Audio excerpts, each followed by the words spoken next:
Well,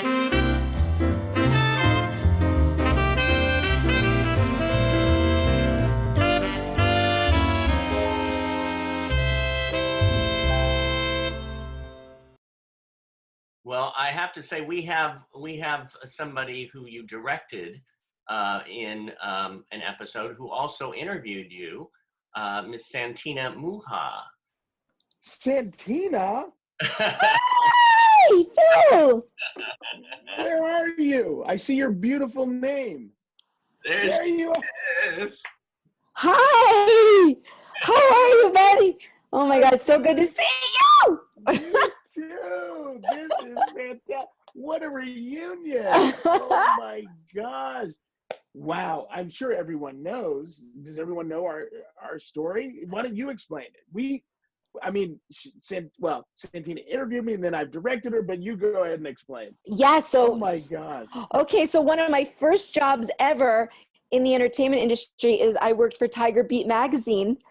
And so I would go, and so I would get to go into New York City when I lived in New Jersey and interview different celebrities. And so one day I was covering a Sweet Life of Zach and Cody event, and I went and I got to interview Phill, and it was really cool, and he was really nice and great. And I was always like, I liked my interviewing job, but I always sort of like wanted to be on the other side of it all, right? I wanted to do the acting. So cut to 10 years or so later, I'm doing my first episode of One Day at a Time, and who is directing the episode? Phill Lewis. Isn't it amazing? Now, you may have to try and find those pictures because we took. I sent them to David. Don't worry. Oh, did you? Oh, great. Yeah, I sent him the side by side. We'll post them right now. Oh, that's fantastic. Well, Santina is so amazing. Not only did I enjoy being interviewed by her, but she is such a delight to direct because she is so good, so knowledgeable of this industry, and so knowledgeable of the craft of acting.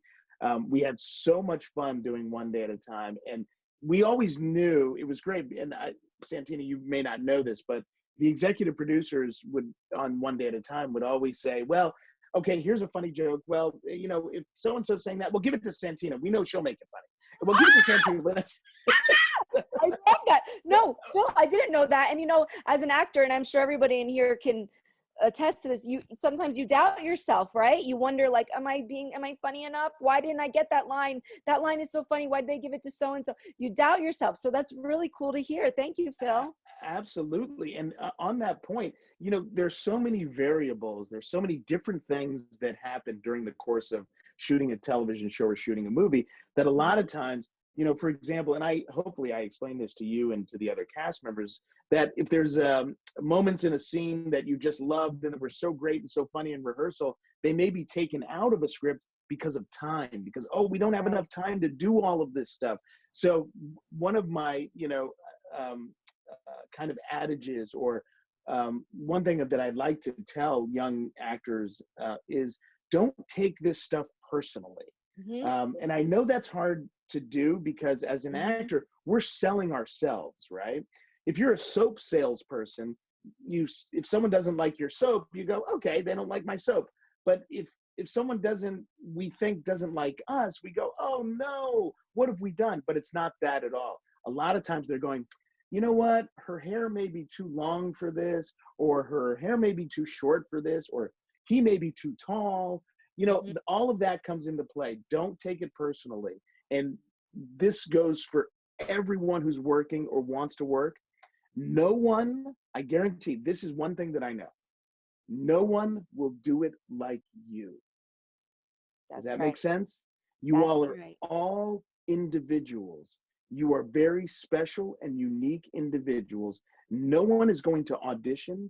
No one is going to work. No one is going to sing that song the way that you do. So own that. Make that part. Say, this is me. This is who I am. And you don't have to try and be somebody else because you are special and great and wonderful the way that you are. So just know that. Okay? Keep that in your head. See why he's a great director to work with? Who would want to hear that every day? And the other thing about Phill that makes him a great director is he laughs every time. Oh, we appreciate that, because when you're rehearsing for a sitcom, it's sort of like you're doing a play for the week, right? You're rehearsing the same jokes over and over and over all week. But Phill will laugh every time, and that makes you feel good, because you don't want to ever feel like, oh, did I not say it funny that time? So he's right. he's great. Well, just know that it is genuine, because Norman Lear, if you guys don't know Norman Lear created One Day at a Time, and I know David goes back with Norman years and years and years. But Norman Lear created One Day at a Time, and among many other shows. But Norman always says, and he would say when he would walk on set, just remember, laughter extends your life. So, well, if anyone knows, it's him.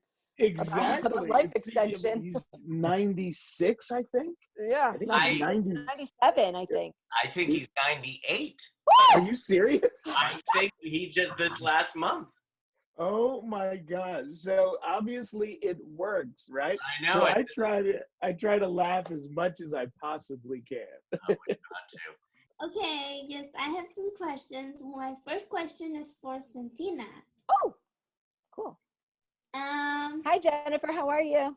Good. How are you, Santina? Good, thank you. Good to You're see you. welcome.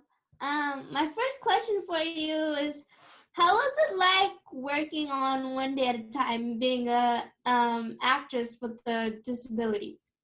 It's really cool. So one thing I really love about One Day at a Time is the fact that it's my dressing room is accessible. It's on the first floor, and I can get into my dressing room and go into craft services, the kitchen. That's a very important part of set, and then get into, when it's my turn to be on set, get on set, and I can do everything because it's all on one floor. And I love that, because sometimes I've done other jobs on location where, maybe base camp is not accessible, and so they'll separate me. And I don't want to be separate.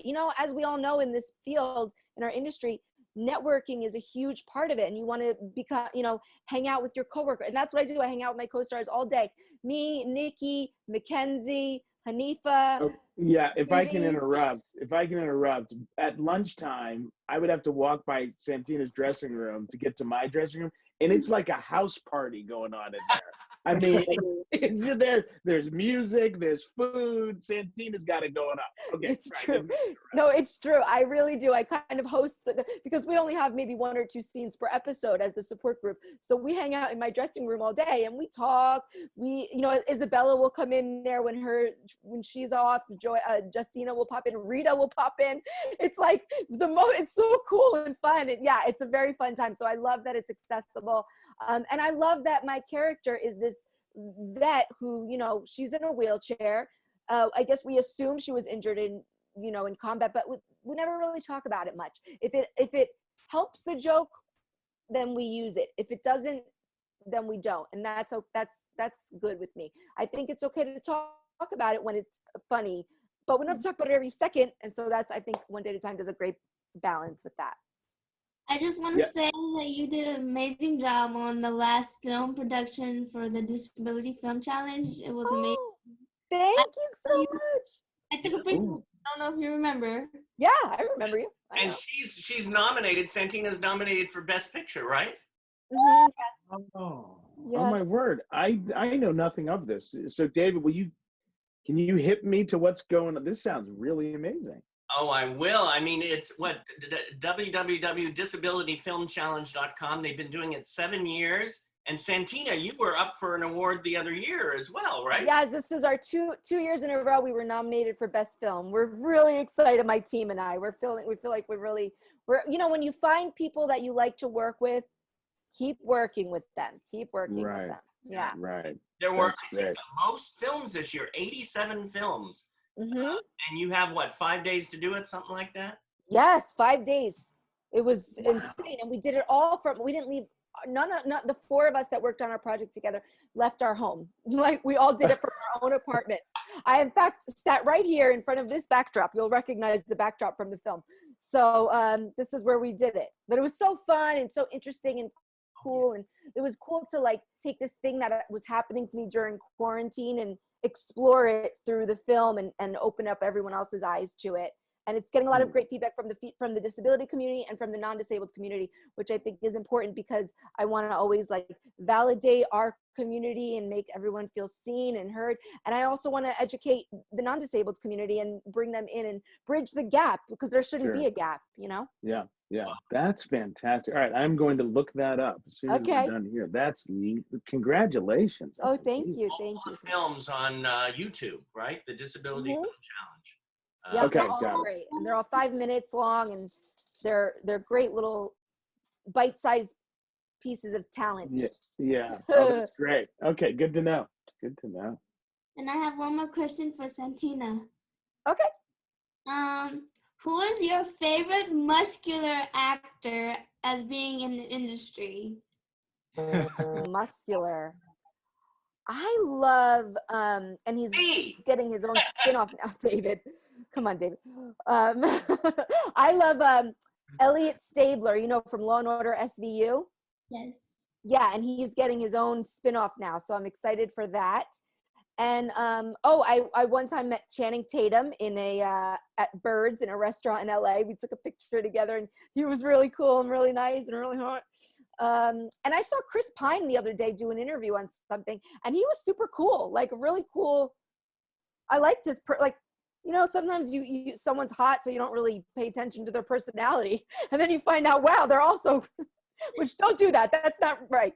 But I'm guilty. I did it, and now I'm happy to report Chris Pine is also a cool guy besides being hot. So those are some of mine. There's so many more. I can't choose. Thank you so much, Santina. You're welcome. Okay, so my next question is for Mr. Phill Lewis. Cool, ready. Okay. How is it like being married to Megan Bennett?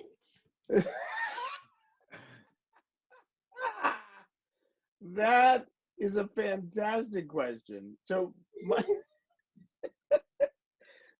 here's the reason that I laugh is that my wife Megan she doesn't like having her picture taken.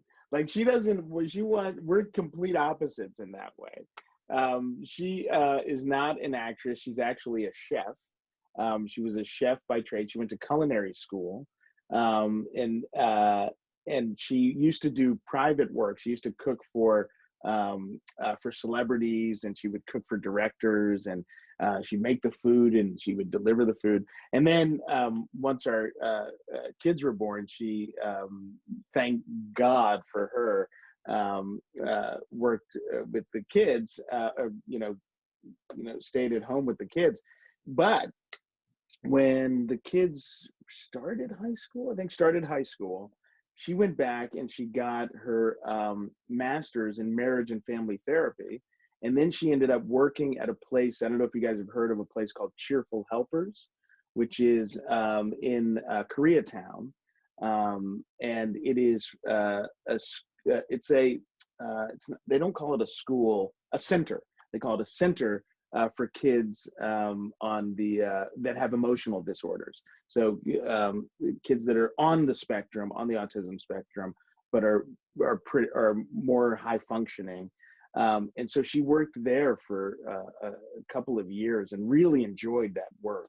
And then when the kids, that must have been before the kids were in high school. And then once the kids got into high school, she was back at home because that's a big transition going from junior high to high school. So she wanted to make sure she was home with the girls. So she's she's the pillar, she's the rock of this family. And it's great that, because as you guys know, in working in the entertainment industry, you can have some very long hours.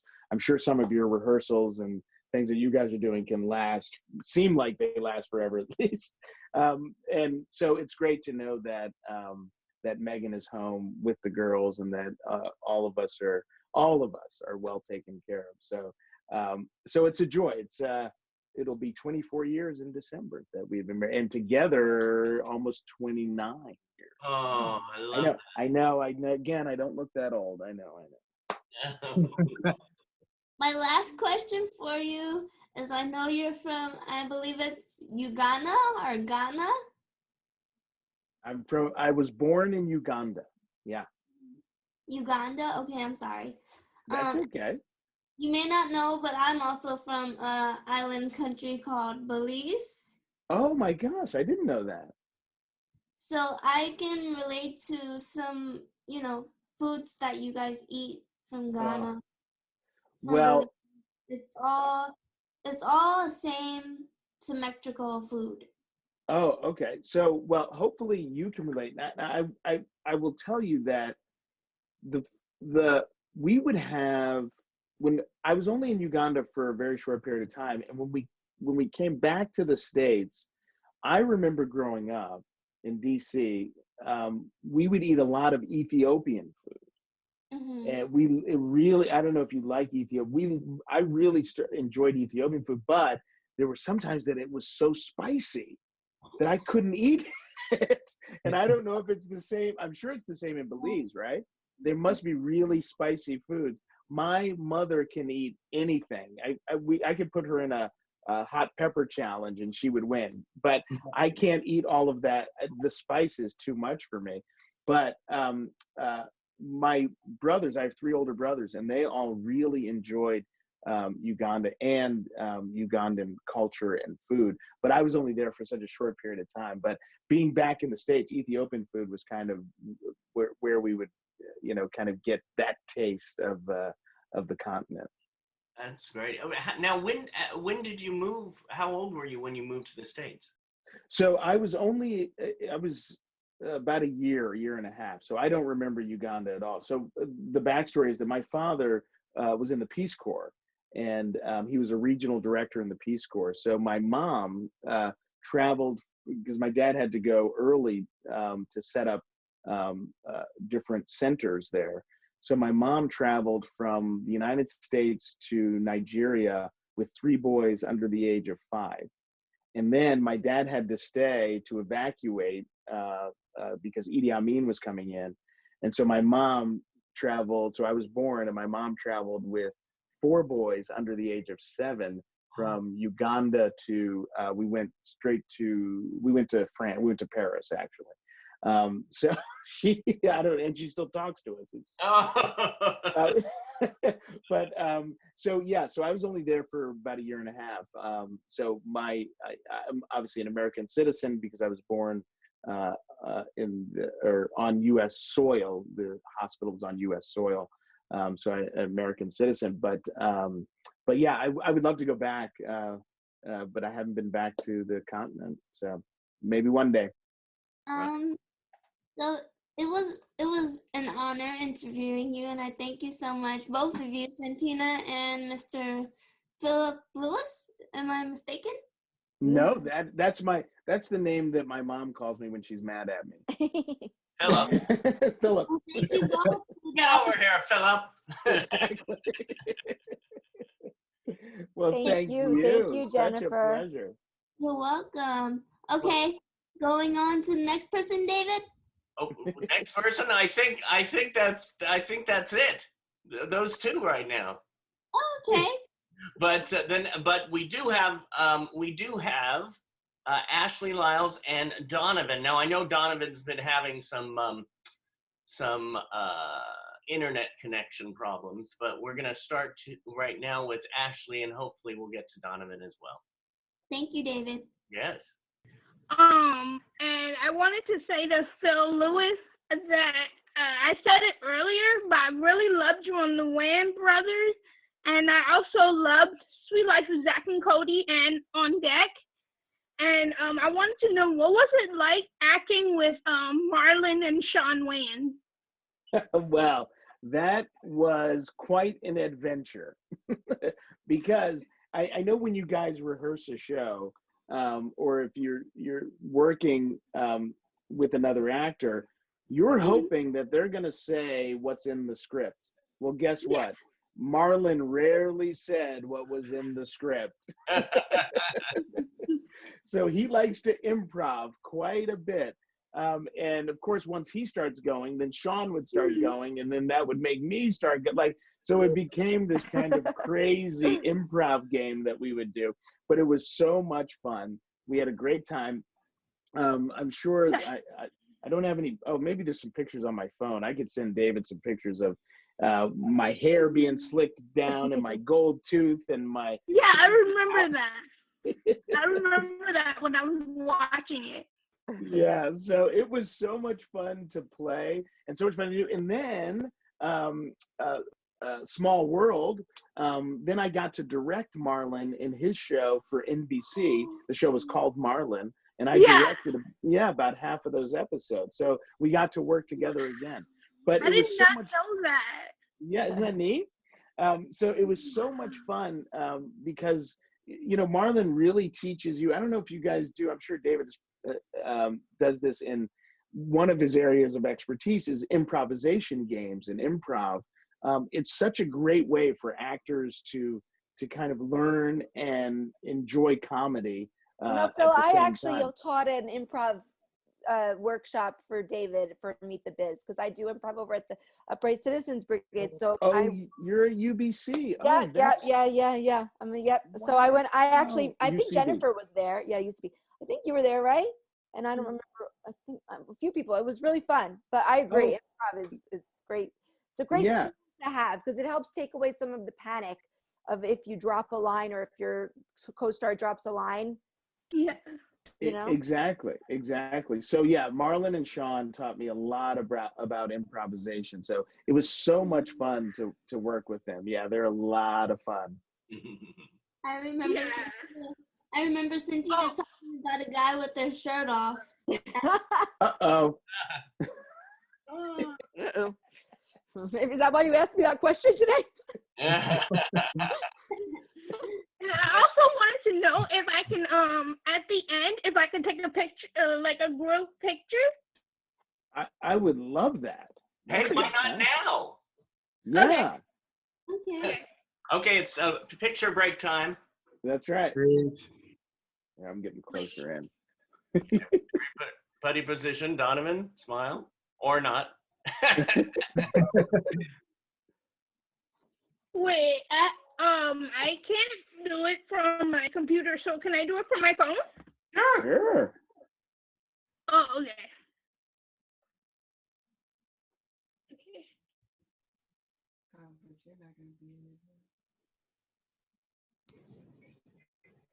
Say, must be. That's what we're gonna say. Did we get it? I want a picture too. How do you do it? Oh, perfect. Thank you. Okay, Donovan. Hi. Oh my God. I know the internet's wacky for you today. It is.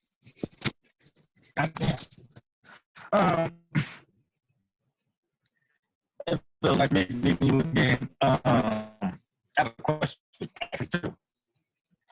First question.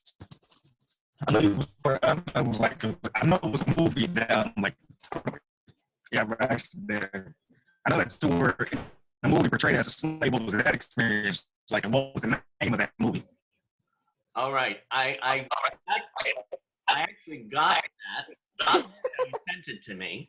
I know that you were in a movie portrayed as a slave. What was that experience like? Oh, that's a great question. So I did a movie called Brother Future. And I'm sure you might be able to see it on YouTube, but I'm not sure. But what it was a time travel piece. And what happens is I'm a kid who doesn't care about his past. He just wants to kind of hustle.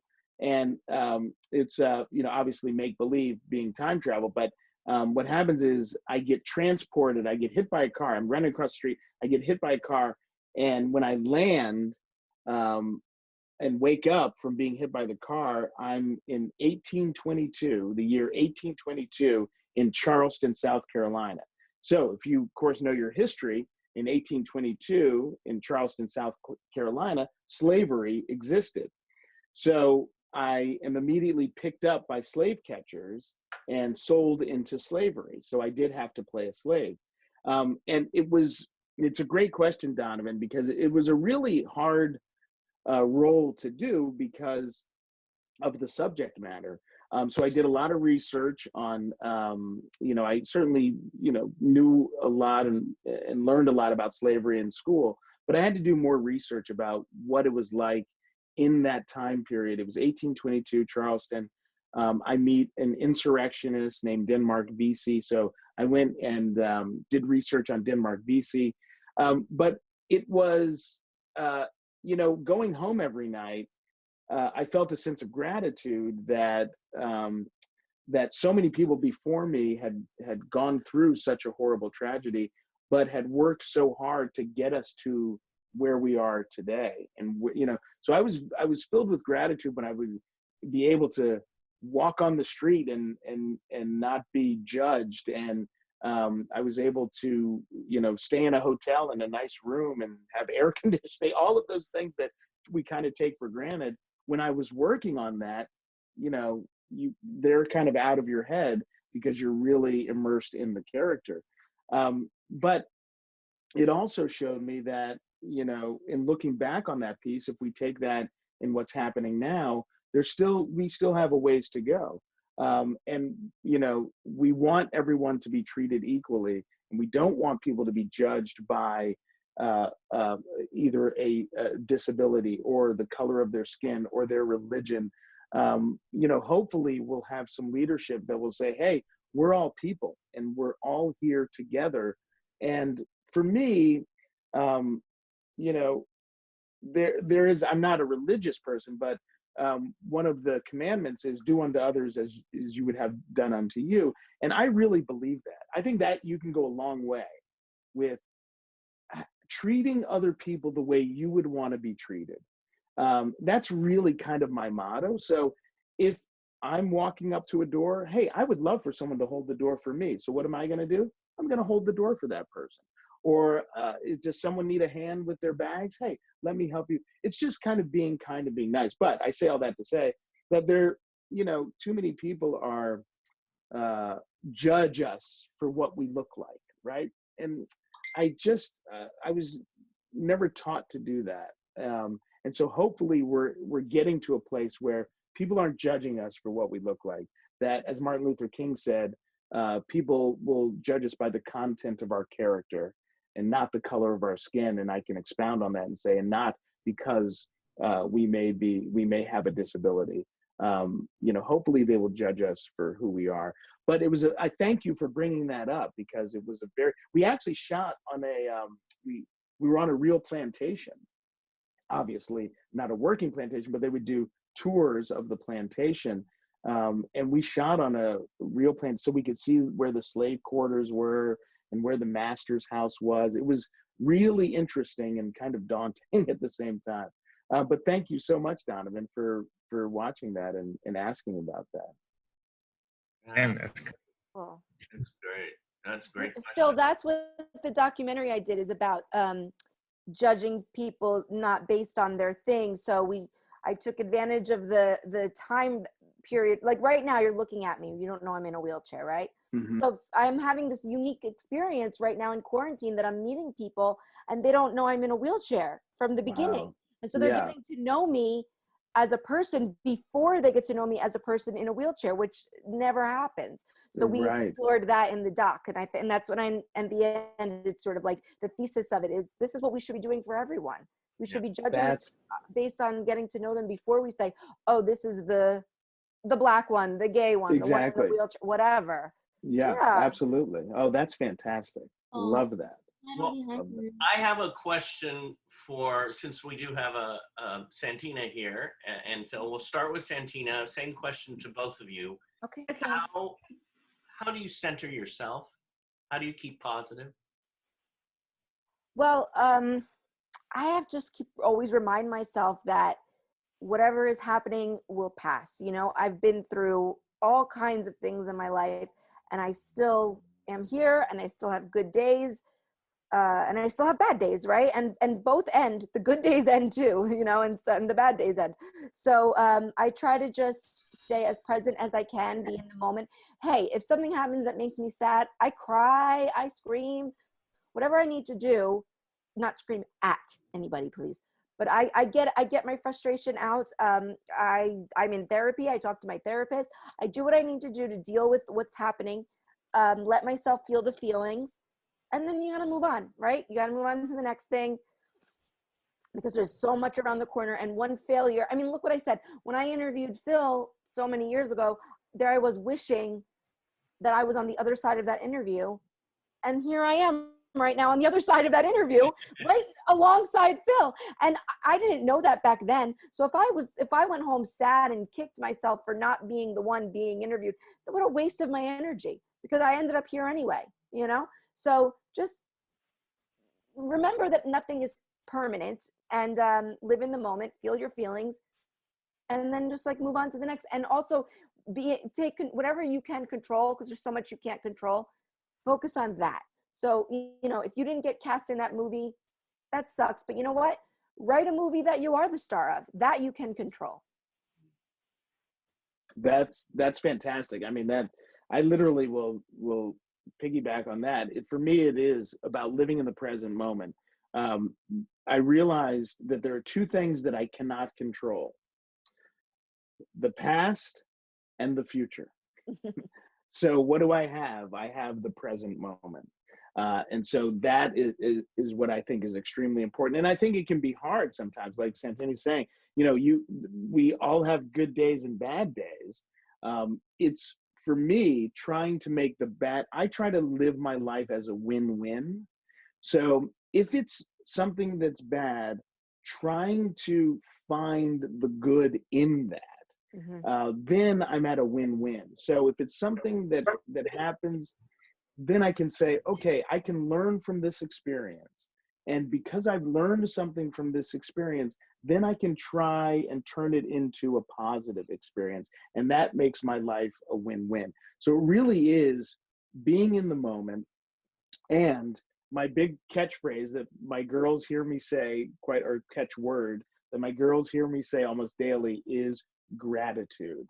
I am grateful every morning when I wake up. I have another 24 hours, right? When I wake up, I put one foot on the floor and I say thank, and I put the other foot on the floor and I say you. Thank you, because I have another day. And it's really a gift.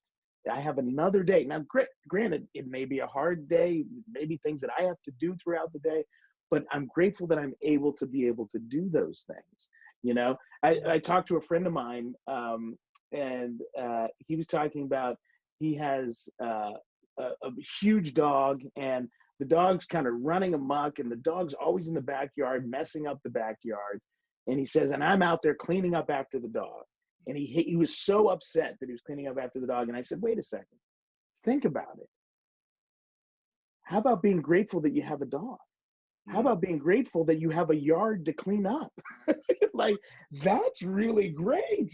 Like, yeah, not everybody wants to clean up after their dog, but hey, I can go, wait a second, I have to look at the gratitude and be grateful. So the one thing that I ask myself is, am I happy because things are going right? Or are things going right because I'm happy?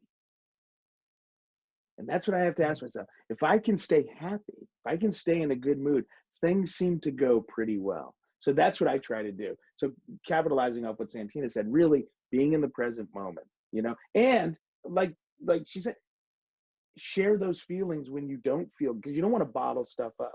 So share those feelings with someone if you're feeling in a negative space. Make sure you get them out. I have a question. Mm-hmm.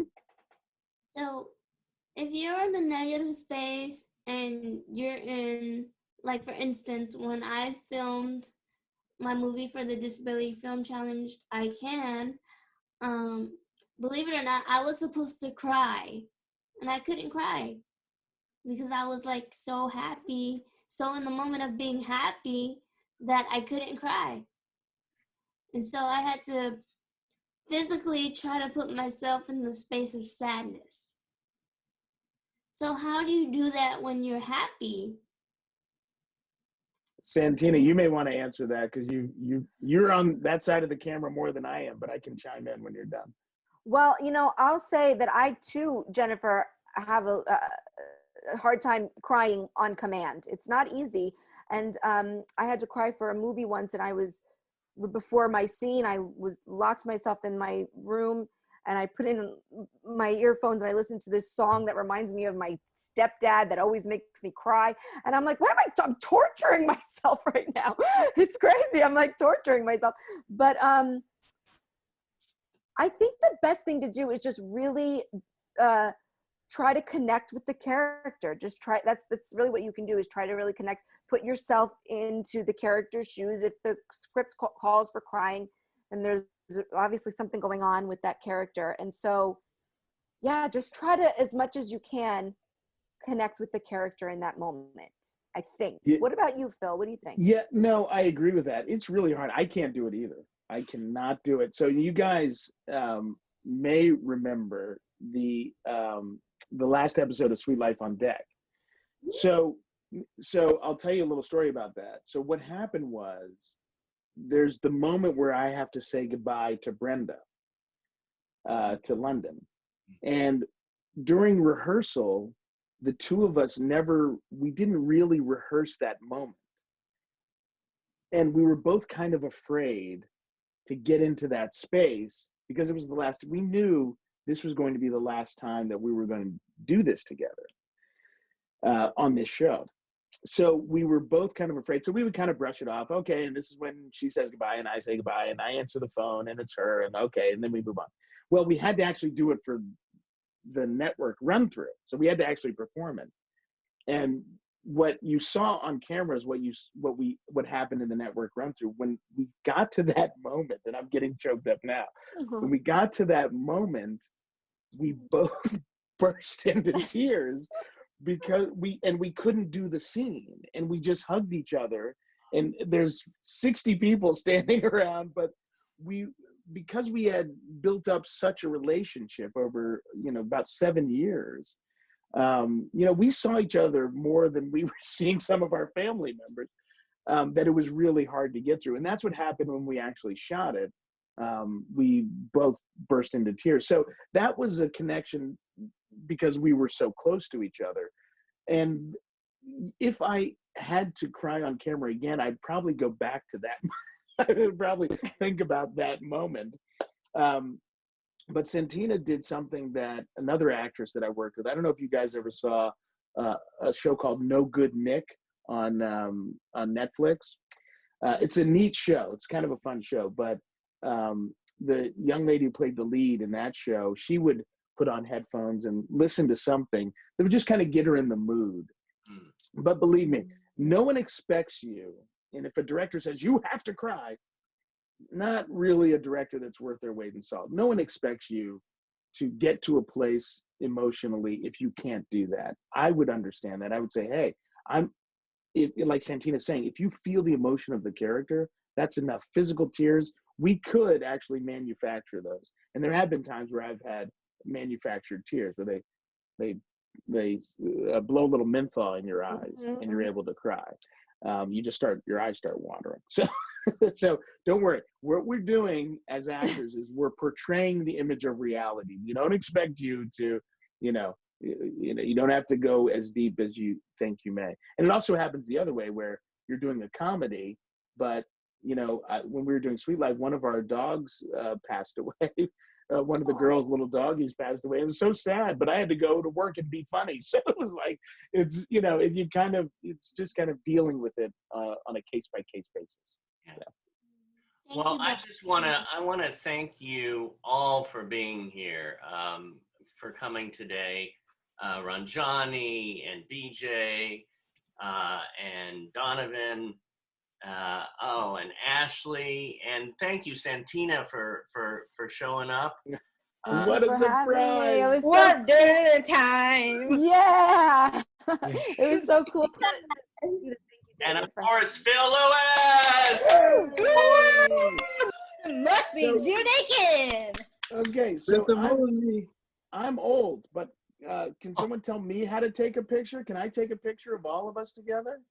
Sure. Do I have to do it on my phone? Well, you could do it on your phone. Yeah. Okay. Yeah, go ahead. I'll do that. Count of three. Okay. Okay, here we go. Ready? 1, 2, 3.